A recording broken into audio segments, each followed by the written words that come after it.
Et là, tout de suite, nous passons la main à mon petit Fabinou. Fabien Emo, c'est le Fayot de l'émission, c'est comme ça. Fabien Emo, alors vous êtes le spécialiste web, notre spécialiste web. Alors je crois qu'hier, vous avez guetté sur le web la réouverture d'une salle mythique. On se connecte, en effet, mon petit chat, avec l'Olympia.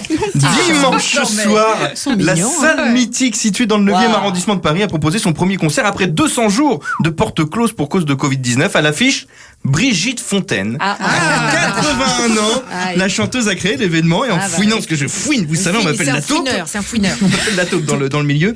J'ai trouvé sur les réseaux un extrait de son concert. Écoutez bien l'ambiance pour la réouverture de l'Olympia.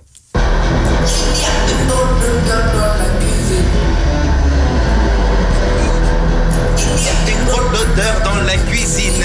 Bon, s'il y a une drôle d'odeur dans la cuisine, c'est que t'as oublié de couper le gaz, Brigitte. Bon, à part ce problème d'odeur, le public a répondu présent et bravo, ça le comble, tout le monde masqué et ça fait plaisir à voir. Quittons le spectacle vivant pour les salles de cinéma maintenant. Il y a un film qui fait énormément parler sur les réseaux sociaux, c'est Tenet. Vous avez entendu parler de ce film? Le nouveau film, c'est ça, Charles Tenet, chanteur inoubliable, formidable.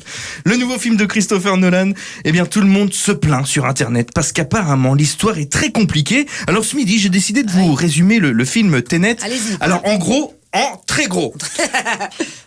C'est l'histoire d'un super-héros. Un super-héros qui n'a pas de prénom et il veut sauver le monde. Le mec au début du film est pris en otage par des méchants russes. Pour leur échapper, il veut se suicider. Mais pour ça, il mange une capsule de cyanure. Mais là, rebondissement, c'est une fausse capsule et il est toujours en vie. Du coup, il décide de battre contre Sator, un autre méchant, pour éviter une 3e guerre mondiale. Sa mission le projettera dans une dimension qui dépasse le temps. Oui, il va se retrouver dans le passé, le futur, le présent. Il va voir des trucs qui vont se passer, des trucs qui pourront se passer et même des trucs qui se passeront jamais. Pour certains, bref, la fin du film est le début du film. Mais pour d'autres, le début du film, c'est bien le début, mais la fin, c'est le milieu. Conclusion, Tenet, c'est flou.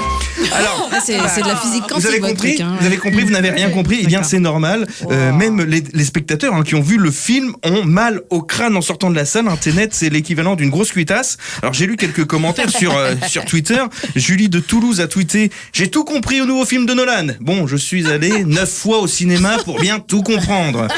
David de Saint-Étienne a posté: tout le monde se plaint de ne pas comprendre Tenet, mais en vrai, si tu connais les entropies non linéaires à variation temporelle, équidistance, ça va, tu captes facile, hashtag je me la pète. Alors, merci Christopher Nolan. Grâce à Tenet, les salles de ciné ne sont pas prêtes de fermer. Merci Fabien Emo. Retrouvez tout France Bleu sur francebleu.fr.